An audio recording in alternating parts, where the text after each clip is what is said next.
MK Modi learning management system में आपका स्वागत है। के अतिरिक्त हमारे पास नेक्स्ट ऑप्शन है सेव वर्क स्पेस। मान लीजिए जिस प्रकार से फाइल हमारे पास इस वक्त बनी हुई है, मैं चाहता हूं कि इसी सेम ऑप्शंस के साथ मेरी फाइल दोबारा खुल जाए, तो मैं सेव वर्क स्पेस डेस्कटॉप पे अपनी फाइल सेव करना चाहूंगा। इसे मैं इसका नाम दे देता हूं माई वर्क स्पेस। जैसे ही इसे मैं सेव करता हूं, ये फाइल मेरी सेव हो जाती है। मेरी फाइल सेव होने के बाद अब मैं इसे बंद कर देता हूं यहां से। यहां देखिए डेस्कटॉप पे मेरे पास माई वर्क स्पेस के नाम से फाइल, जो वर्क स्पेस के नाम से फाइल सेव हो गई है। इस पर डबल क्लिक जब मैं करता हूं तो एक वर्क स्पेस की सेम फाइल खुल जाती है, जो उस वक्त मेरी पोजीशंस थी विंडो की, जो मेन्यू मेरे पास अवेलेबल थे, वो सब वैसे के वैसे मेरे पास दोबारा अवेलेबल हो जाते हैं।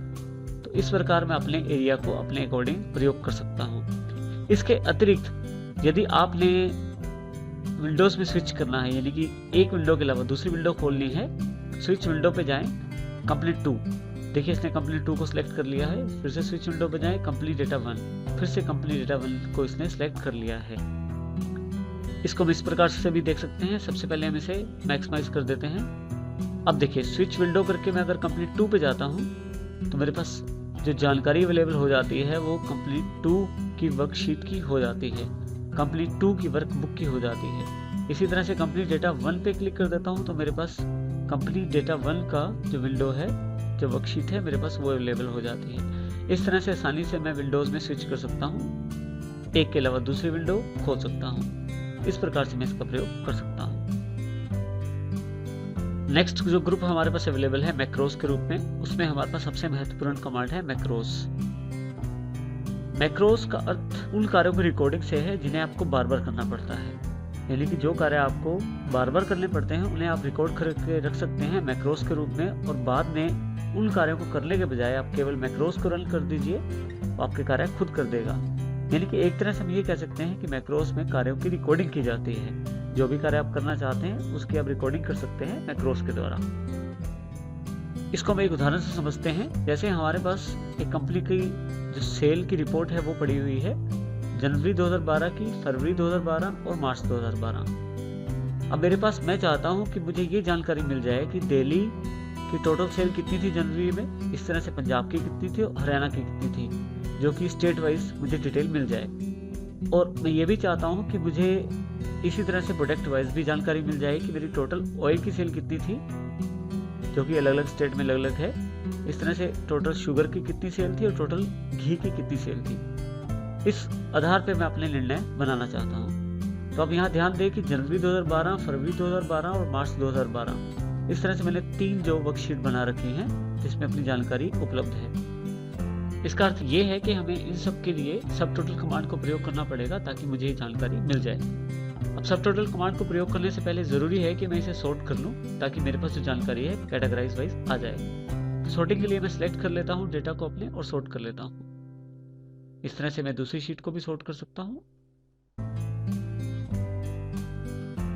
और मैं अपनी तीसरी शीट को भी सॉर्ट कर लेता हूँ स्टेट वाइज। ये ज़रूरी है स्टेट वाइज करना। अब जब मैं चाहता हूं कि ये मुझे अलग अलग स्टेट की सेल की जानकारी मिल जाए तो उसके लिए केवल मैं अपना जो सिलेक्शन है करके उस एरिया का जिसमें सेल दिखाई गई है, सब टोटल पे क्लिक करता हूं। क्योंकि सब टोटल कमांड हम पहले कर चुके हैं, बिल्कुल उन्हीं आधारों पे सिर्फ ओके करता हूं मैं, और मेरे पास दिल्ली का, हरियाणा का और पंजाब का टोटल अलग अलग अवेलेबल हो जाता है ग्रैंड टोटल के साथ। लेकिन अब यह समस्या ये है कि ये तो केवल मैंने जनवरी के लिए किया, और फरवरी के लिए भी मुझे ये करना पड़ेगा और मार्च के लिए भी। तो इसका अर्थ ये हुआ कि अगर मेरे पास काफ़ी सारी शीटें ऐसी हैं तो मुझे हर बार अलग शीट के लिए अलग अलग करना पड़ेगा। तो इसके बजाय मैं क्यों ना मैक्रो का प्रयोग करूं, जिससे कि मैं अपने कार्यों की रिकॉर्डिंग कर लूं। अब देखिए इसमें से सबसे पहले हम स्टेप अपना बैक करते हैं। सब टोटल पे क्लिक कीजिए और यहाँ से रिमूव कर दीजिए सारा सब टोटल ताकि नॉर्मल पोजीशन में वापस आ जाए। अब हम सबसे पहले व्यू में जाते हैं और यहाँ से मैक्रो रिकॉर्डिंग का प्रोसेस समझते हैं।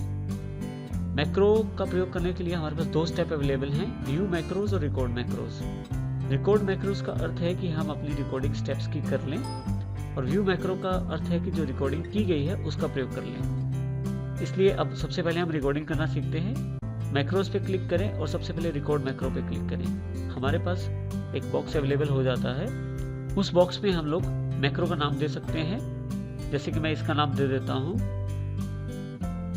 स्टेट वाइज डेटा, कुछ भी नाम दे सकते हैं। आप इसके लिए शॉर्टकट की भी दे सकते हैं और इसे मैं ओके कर देता हूँ। यहाँ से मेरी रिकॉर्डिंग ऑन हो जाती है जैसे ही मैं ओके करता हूँ। ज़रूरी है आप इसमें मैक्रोस में जो भी स्टेप्स लें वो ठीक हों। अगर कोई भी स्टेप गलत होता है तो आपका मैक्रोस काम नहीं करेगा। अब सबसे पहला स्टेप है मुझे डेटा को सॉर्ट करना, जो मैं सॉर्ट ऑलरेडी कर चुका हूँ। मैं अपने डेटा को सिलेक्ट करता हूँ, डेटा टैब पे जाता हूँ, सब टोटल पे क्लिक करता हूँ और जैसे पहले मैंने अपना डेटा सब टोटल किया था उसको क्लिक करके ओके कर देता हूँ। मेरे पास ये डेटा अवेलेबल हो जाता है। ये अलग अलग लेवल्स में है, तो इसको मैं अपने आधार पे दूसरे नंबर के लेवल पे ले लेता हूँ, जिस पे मुझे ये जानकारी मिल गई कि दिल्ली, हरियाणा और पंजाब का टोटल कितना है। ये मेरे मैक्रो ने मुझे दिखा दिया, क्योंकि मेरा जो कार्य था वो यहाँ तक पहुँचना था। मेरी रिकॉर्डिंग अब बंद हो जानी चाहिए। फिर से व्यू पे जाता हूँ, मैक्रोस पे जाता हूँ, तो जहाँ से आपने रिकॉर्ड मैक्रो किया था वहाँ पे स्टॉप रिकॉर्डिंग का बटन है। आप यहाँ क्लिक कर दीजिए। जो भी कार्य आपने किया था अब तक रिकॉर्ड हो गया होगा और जो आपने नाम दिया था स्टेट वाइज उसके आधार पे वो स्टोर हो गया हो। देखिए मेरे पास जनवरी 2012 का जो डेटा है उसका ग्रैंड टोटल सॉर्ट हो गया है। ग्रैंड टोटल मेरे पास अवेलेबल हो गया है, वो भी स्टेट वाइज आधार पे, जिसमें हर स्टेट का टोटल भी अलग दिया गया है और उन सबका इकट्ठा ग्रैंड टोटल भी दे दिया गया है। लेकिन ये जो टोटल है जनवरी 2012 का है। फरवरी 2012 में मुझे फिर से ये स्टेप्स करने पड़ेंगे, तो क्यों ना जो मैक्रो स्टोर किया है उसका प्रयोग मैं यहाँ कर लूँ। इसके लिए केवल मुझे करना ये है कि व्यू टैब पे जाना है, मैक्रोस पे, व्यू मैक्रोस पे जाना है। जो स्टेट वाइज डेटा के नाम से मैंने मैक्रो स्टोर किया है उसे केवल रन करना है। जैसे ही मैं रन करता हूँ, देखिए मेरे सामने फरवरी 2012 का जो डेटा है वो भी स्टेट वाइज आ गया है। इसी तरह से मार्च 2012 में इसका डेटा भी मुझे स्टेट वाइज चाहिए, तो फिर से macros, view macros, state wise data और रन। देखिए अब देखिए मैंने जो काम जनवरी के लिए किया था मैं फरवरी और मार्च के लिए भी उसे अप्लाई कर पाया हूँ उस मैक्रो को। जो कार्य मुझे बार बार करना था वो केवल मैक्रो से संभव हो पाया है, आसानी से उसे मैंने कर दिया है। तो इस तरह से अगर आपके पास कोई प्रोसेस ऐसा है, कोई कार्य ऐसा है जो बार बार करना पड़ता है, उसको मैक्रो में स्टोर करके रख सकते हैं। बड़ी महत्वपूर्ण बात यह है इसमें ध्यान रखने वाली कि अगर कोई गलती होती है अगर इसमें, तो मैक्रोज आपका काम नहीं करेंगे, तो आपको दोबारा से रिकॉर्डिंग शुरू करनी पड़ेगी। इस तरह से आप मैक्रो का प्रयोग